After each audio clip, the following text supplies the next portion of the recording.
बिस्मिल्लाहिर्रहमानिर्रहीम। आज का हमारा टॉपिक है यूजेस ऑफ एंटीहिस्टामिन। ठीक है,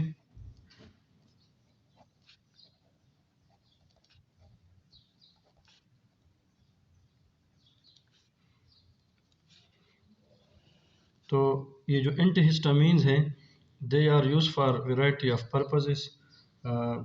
mainly they are use for anti-allergic purposes, and they may be used for action on different conditions related to the central nervous system.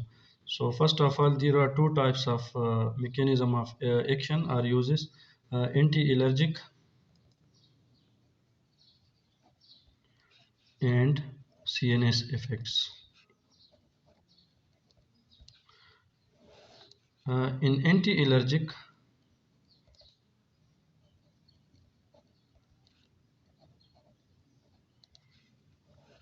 the anti-allergic effects, they are consist of H1 receptor blocker. They are used for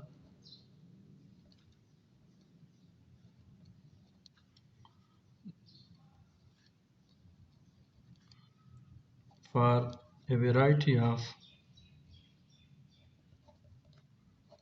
allergic manifestations,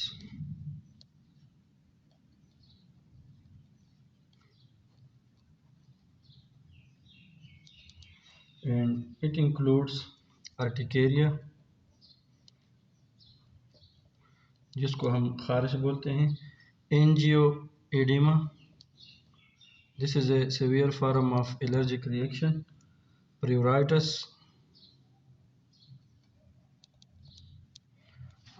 आम जिसको हम खुजली बोलते हैं, seasonal रिनोरिया,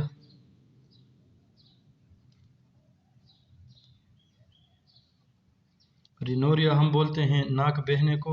अब जिस तरह allergy का सीज़न है ड्यू टू पोलन और डस्ट एलर्जी, तो इसमें जो नाक बहता है, this is seasonal rhinorrhoea, and it is use for hay fever. Hay fever is also allergy, skin allergy type, and it is a severe form of the seasonal rhinorrhea. If it becomes severe, then it can convert to hay fever, and this is by pollinosis.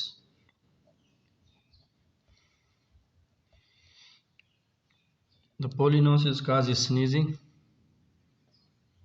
and the sneezing goes and converted to hay fever, and there is excessive lacrimation. तो hay fever में क्या होता है, जब plant के pollen हवा में जाते हैं तो ये स्नीजिंग काज कर सकते हैं, इसके साथ साथ एक्सेसिव लैक्रिमेशन भी होता है, and it becomes hay fever. These can be used in insect bite. All antihistamine can be used in insect bites, bees and sting bites.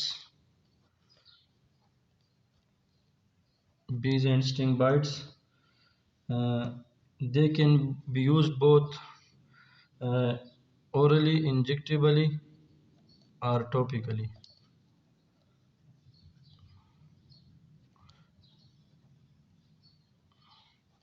They can be used both orally, injectably, and topically.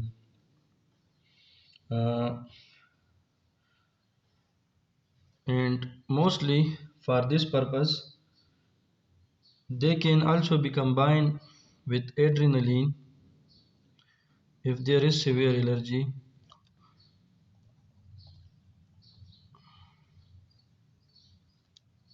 in case of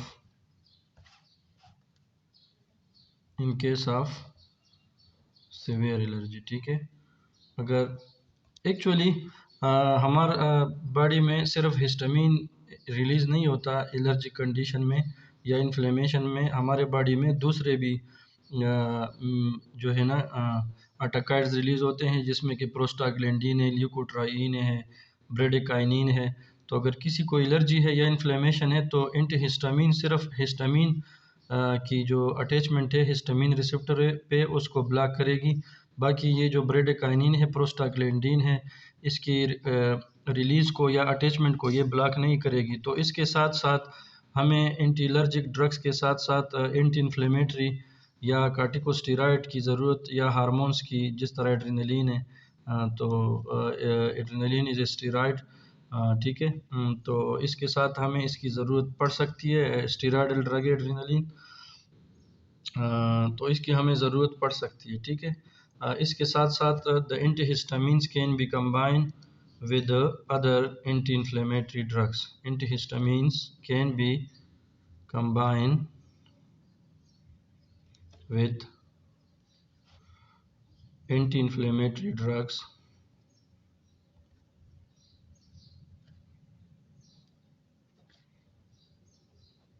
to reduce inflammation.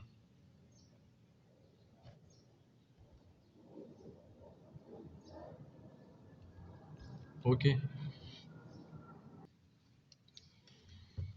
Sometimes one antihistaminic drug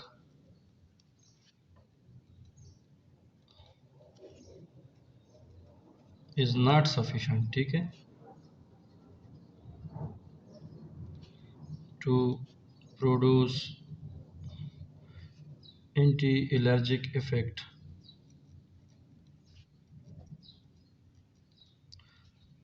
For this purpose,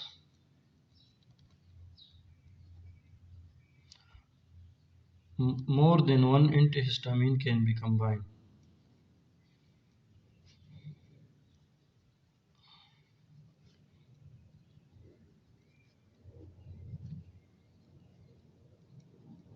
तो हम इकट्ठा जो है दो antihistamine भी हम दे सकते हैं अगर एक एंटी एलर्जिक काम नहीं कर रहा। So an ideal antihistamine should be long acting, ठीक है। ये आइडियल हिस्टामिन कौन होगा? जिसका जो इफेक्ट है वो ज़्यादा हो, मोर देन 8 आवर हो, ठीक है, लॉन्ग एक्टिंग हो, और वो सीडेशन काज ना करे, शुड बी नॉट सीडेटिव, ठीक है, शुड बी नॉन सीडेटिव, जिसका मैकेनिज्म ऑफ एक्शन जो है वो भी 8 घंटे से ज़्यादा तक बरकरार रहे, और वो जो है नॉन सीडेटिव भी हो। लेकिन कोई भी जो एंटीहिस्टामिन है उसमें ये सब प्रॉपर्टीज़ जो है ये एक टाइम पे कंबाइन नहीं हो सकती, ठीक है।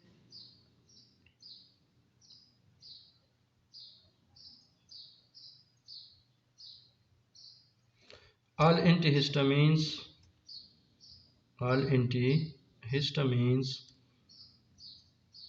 should be free from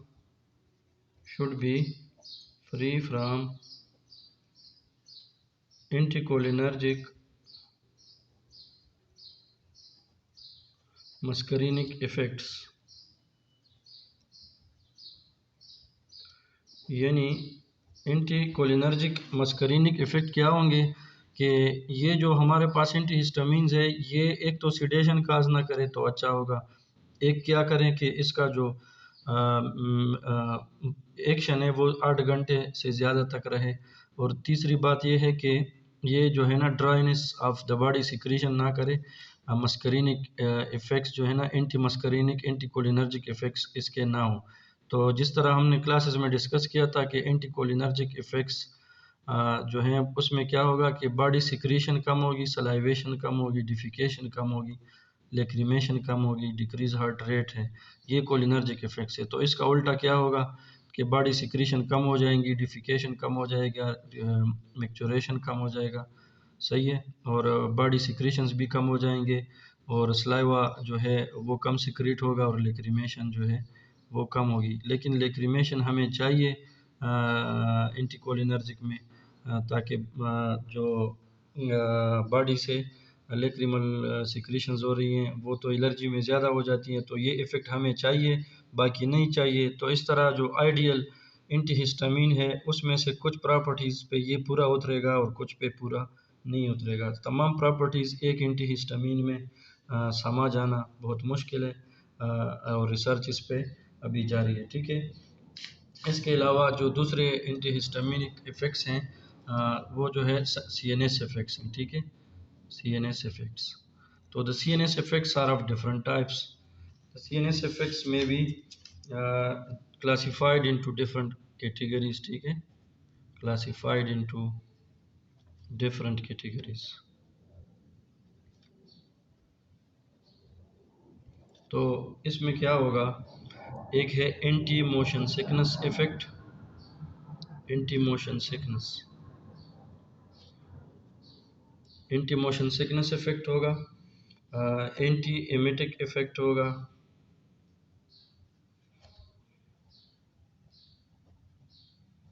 ठीक है, एंटी ये प्रेगनेंसी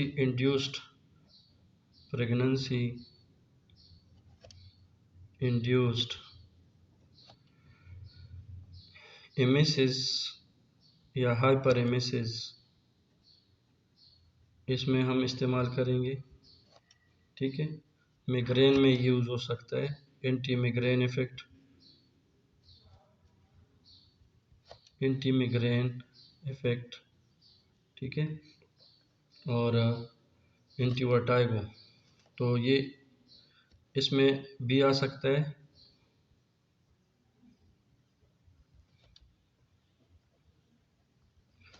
तो एंटी मोशन सिकनेस जो इफेक्ट है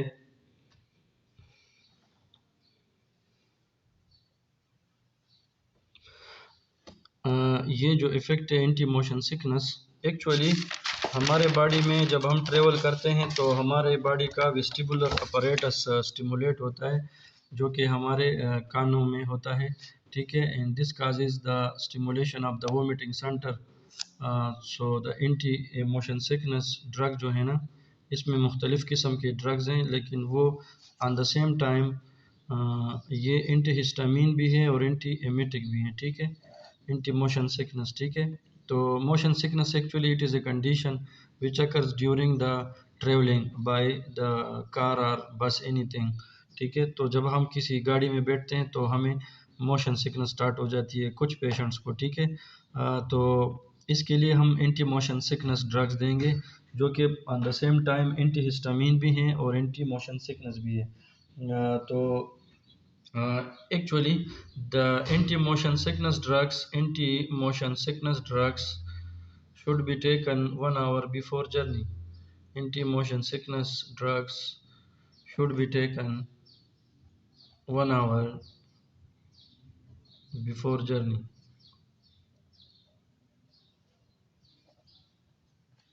ठीक है, these includes antihistamines. ये जो एंटीहिस्टामिन है this is a broad terminology. ठीक है, तो इसमें से कौन से एंटीहिस्टामिन जो है वो जिसका केमिकल स्ट्रक्चर फिनोथायाजीन हो, जिसका केमिकल स्ट्रक्चर फिनोथायाजीन हो। इसमें हमारे पास मुख्तलिफ़ किस्म के ड्रग्स हैं, जिस तरह है प्रोमेथाजीन। ठीक है, प्रोमेथाजीन, क्लोरपेराजीन, प्रोक्लोरपेराजीन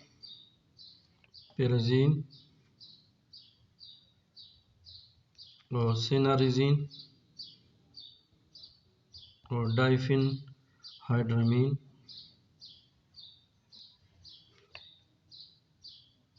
और डाइमीन हाइड्रेनेट और साइक्लिजीन और मिक्लोजीन। These drugs are anti-motion sickness drugs. ठीक है, these drugs are collectively anti-motion sickness drugs. ये जो है इन ड्रग्स को हम एंटी मोशन सिकनेस के तौर पे भी इस्तेमाल कर सकते हैं और एंटी हिस्टामिन के तौर पे भी इस्तेमाल कर सकते हैं। इसमें शामिल है प्रोमेथाजीन, क्लोरपेराजीन, प्रोक्लोरपेराजीन, सिनारेजीन, डाइफिनहाइड्रामीन, डाइमीन हाइड्रेनेट, साइक्लिजीन, मिक्लोजीन, ठीक है, एट्सेट्रा। ये बहुत लॉन्ग क्लासिफिकेशन है। तो इन सब ड्रग्स को हम कहेंगे anti motion sickness anti histaminic drugs, ठीक है। तो इसके बाद है एंटी एमेटिक इफेक्ट, ठीक है, एंटी एमेटिक इफेक्ट। क्योंकि ये जो है they are use for nausea and vomiting, nausea and vomiting in different conditions, ठीक है।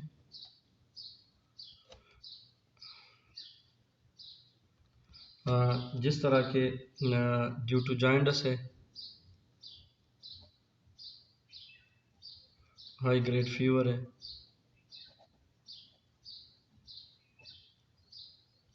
जॉन्डिस है, हाई ग्रेड फीवर है, टाइफाइड फीवर है,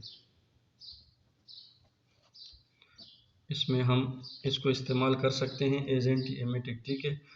रेडियो थेरेपी है, ऐसे ड्रग्स जिसको हम एंटी कैंसर थेरेपी में इस्तेमाल कर सकते हैं।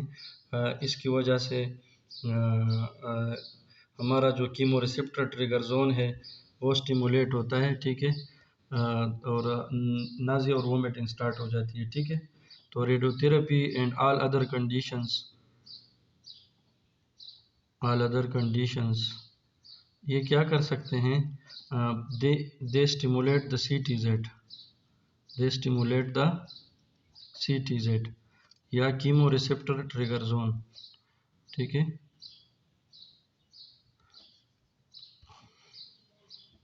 The chemoreceptor trigger zone stimulation results in emesis.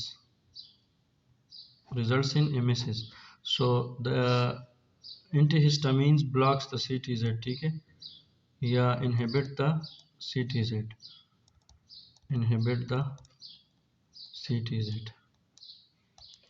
in this way nausea and vomiting is stabilized. इसके अलावा जो नाज़िया और वोमिटिंग हो सकती है हाई ग्रेड फीवर से, जॉन्डिस से, रेडियोथेरेपी से, अल्काइलेटिंग एजेंट्स से, ये अल्काइलेटिंग एजेंट्स, ठीक है।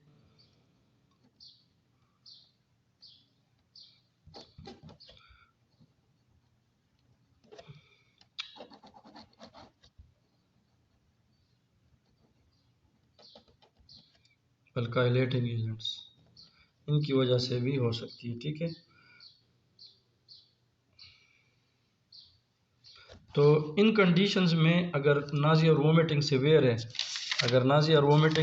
है, तो हमें जो एंटीहिस्टामिन्स हैं अगर वो ओरली इफेक्ट नहीं कर रहे तो प्रेफरेबली जो है ना, they should be given IM या IV, लेकिन IM is preferable as compare to IV। ये क्यों? इसमें फार्माकोकाइनेटिक्स इन्वॉल्व है। जब हम IV देंगे तो क्या होगा, अगर हम IV देंगे तो क्या होगा, they will be easily pass out from urine, तो जब ये यूरिन से ईजिली पास आउट होंगे तो इनका जो ड्यूरेशन ऑफ एक्शन है ये कम हो जाएगा, ठीक है, ड्यूरेशन ऑफ एक्शन इनका कम हो जाएगा। अगर हम IV देंगे तो बायो अवेलेबिलिटी बढ़ेगी, जब बायो अवेलेबिलिटी बढ़ेगी, ठीक है, the preferably they should be given IM as compare to IV। If they are given IV they are easily pass out from urine and their duration of action is decrease, ठीक है। And so for this purpose this drug should be given IM। हम orally क्यों नहीं देंगे, orally हम दे सकते हैं, लेकिन बिकॉज ऑफ द एमेसिस या vomiting the drugs is expelled out, ठीक है, अगेन।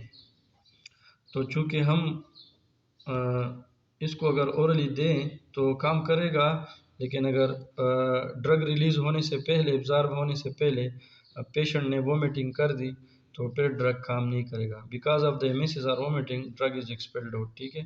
तो हम ओरली प्रेफरेबल नहीं करते, IM को प्रेफरेबल करते हैं IV के मुकाबले में। IV भी दे सकते हैं, लेकिन इसका जो प्रोलॉन्गेशन पीरियड है या ड्यूरेशन ऑफ एक्शन है वो कम हो जाएगा, क्योंकि इसकी बायोअवेलेबिलिटी बढ़ जाएगी। बायोअवेलेबिलिटी बढ़ जाएगी तो एक्सक्रीशन फ्रॉम यूरिन जो है ये भी जल्दी जल्दी हो जाएगा, और स्टे इनसाइड द बॉडी ये कम हो जाएगा।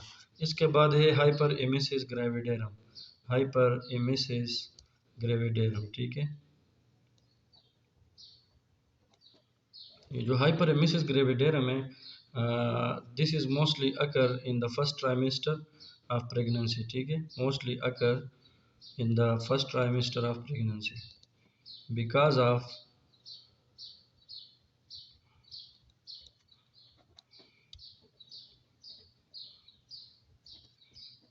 ऑफ द HCG या human chorionic gonadotrophin.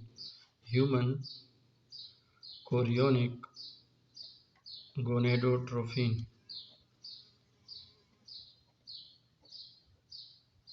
this is a hormone released from placenta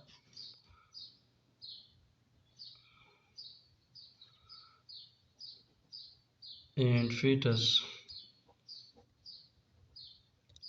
ठीक है, into the bloodstream of mother, into the bloodstream of mother, ठीक है, and it stimulates the CTZ।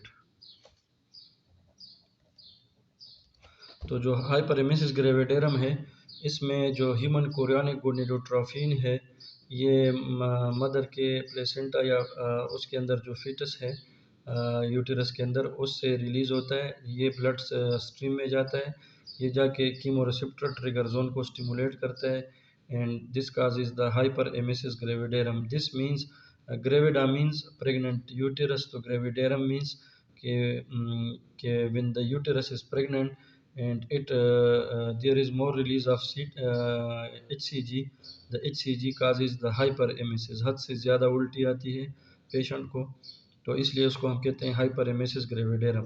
This is a condition only occurring in the pregnancy and mostly the first trimester of the pregnancy, क्योंकि first trimester of pregnancy में HCG जो है बहुत ज़्यादा release होता है। तो इसके लिए जो है ना हम एंटीहिस्टामिन देते हैं, and mostly they are given before breakfast, ठीक है, मोस्टली बिफोर ब्रेकफास्ट। तो ब्रेकफास्ट से पहले HCG बहुत ज़्यादा रिलीज़ होता है, ठीक है। इसको मॉर्निंग सिकनेस भी बोलते हैं, ठीक है, मॉर्निंग सिकनेस, इसको मॉर्निंग सिकनेस भी बोलते हैं और हाइपरेमेसिस ग्रेविडेरम भी। तो बाज़ जो मदर्स हैं उनको एमेसिस कम होती है, सिर्फ नाजिया होता है, और बाज़ को एमेसिस बहुत तेज़ होती है, ठीक है। तो अगर इनको नाजिया है तो भी हम एंटीहिस्टामिन दे सकते हैं, और अगर हाइपरेमेसिस ग्रेविडेरम है तो तब भी हम इनको एंटीहिस्टामिन दे सकते हैं, ठीक है। तो इसमें जो हमारे पास एंटीहिस्टामिन है वो मिक्लोज़िन है, ये हम दे सकते हैं, और डॉक्सिलामीन है, ठीक है, डॉक्सिलामीन ये हम दे सकते हैं, ठीक है। इसके साथ दे में भी कंबाइन विद पायरिडॉक्सिन और विटामिन B6, ठीक है, कंबाइंड विद विटामिन B6 या पायरिडॉक्सिन। ये हम इसके साथ इसलिए देते हैं क्योंकि विटामिन B6 जो है this is also effective in prevention of vomiting, ठीक है, ये भी वोमिटिंग में हेल्पफुल है। तो इसलिए हम विटामिन B6 को मिक्लोजिन या डॉक्सिलामीन के साथ कंबाइन करके देते हैं, ठीक है।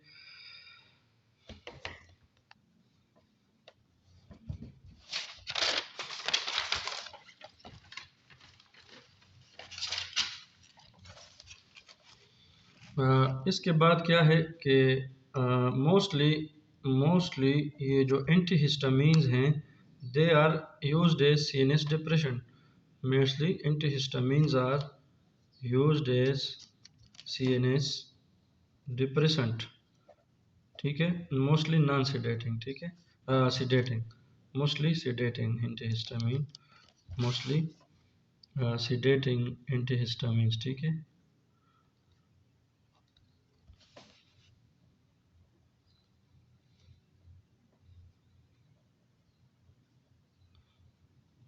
because they cross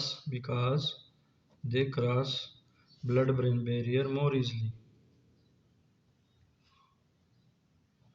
But if given in larger doses, if given in larger doses, they causes reverse phenomena. They causes reverse phenomena. ठीक है, रिवर्स फिनोमेना में क्या है? रेस्टलेसनेस, एजिटेशन और इंसोम्निया। ये आदमी की नींद को ख़राब भी कर सकती है because of the reversal phenomena. Reversal phenomena क्या होता है? हमारे बॉडी के अंदर जो गामा अम्यूनो ब्यूटारिक एसिड है, गाबा, GABA, गाबा, ये क्या हो करते हैं? तो गाबा को जो क्या करते हैं, ये गाबा की इफ़ेक्ट्स को कम करते हैं। क्या करते हैं? Decrease effects. तो गाबा जो है, गामा अम्यूनो ब्यूटारिक एसिड या गाबा, इसके इफ़ेक्ट्स को या इसकी कंसंट्रेशन को बॉडी के अंदर कम करता है। ठीक है, तो इसकी वजह से हमारे बॉडी में रेस्टलेसनेस, एजिटेशन और इंसोम्निया शुरू हो जाता है। तो दिस इज़ द रिवर्स और rebound phenomena of the overdose of antihistamine. तो हद से ज़्यादा अगर एंटीहिस्टामिन किसी पेशेंट्स को दिए जाएं तो ये क्या करेगा?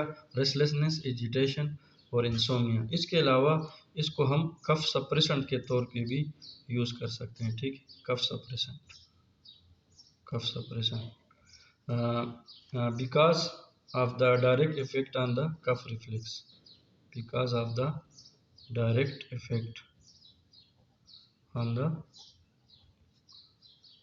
cuff reflex। ठीक है, ये कफ रिफ्लेक्स को कम करता है, इसकी वजह से हम इसको कफ सप्रेसेंट के तौर पे भी यूज़ कर सकते हैं। मोस्टली इसमें जो एंटीहिस्टामिन है वो डायमीन हाइड्रेनेट और डाइफिन हाइड्रामीन है। ठीक है, डायमीन हाइड्रेनेट और डाइफिन हाइड्रामीन और प्रोमेथाजीन।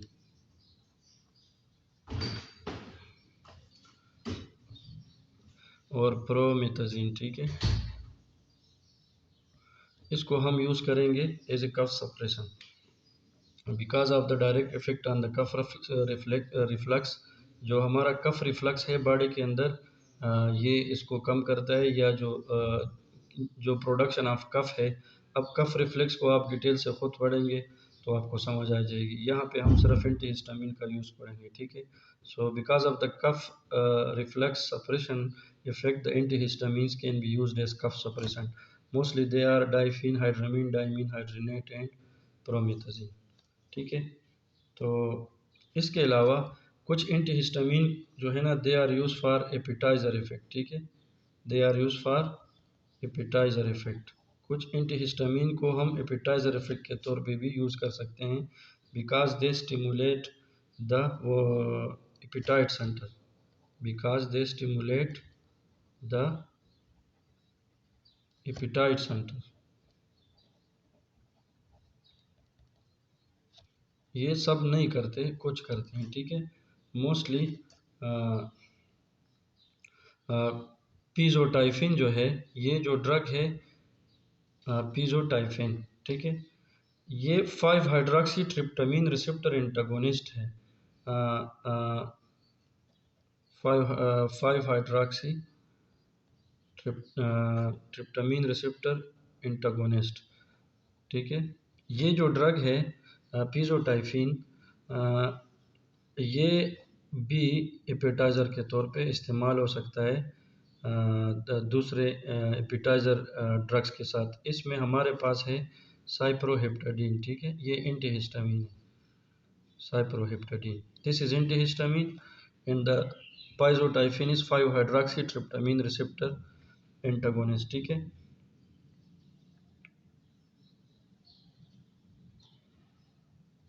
तो ये जो सिप्रोहेप्टाडीन है ये एंटीहिस्टामिन है, लेकिन दिस इज क्रॉस इफेक्टिव और cross reactive by blocking the 5 hydroxytryptamine receptor. ये जो 5 हाइड्रोक्सी ट्रिप्टामिन रिसेप्टर है ये पीजोटाइफिन से भी एंटागोनाइज होता है और सिप्रोहेप्टाडीन से भी एंटागोनाइज होता है। So mostly the appetizer medicine they contain cyproheptadine or pizotyphine, तो इसको हम appetizer effect के तौर पे भी हम यूज़ कर सकते हैं, ठीक है. So these are the general uses of the antihistaminic drugs.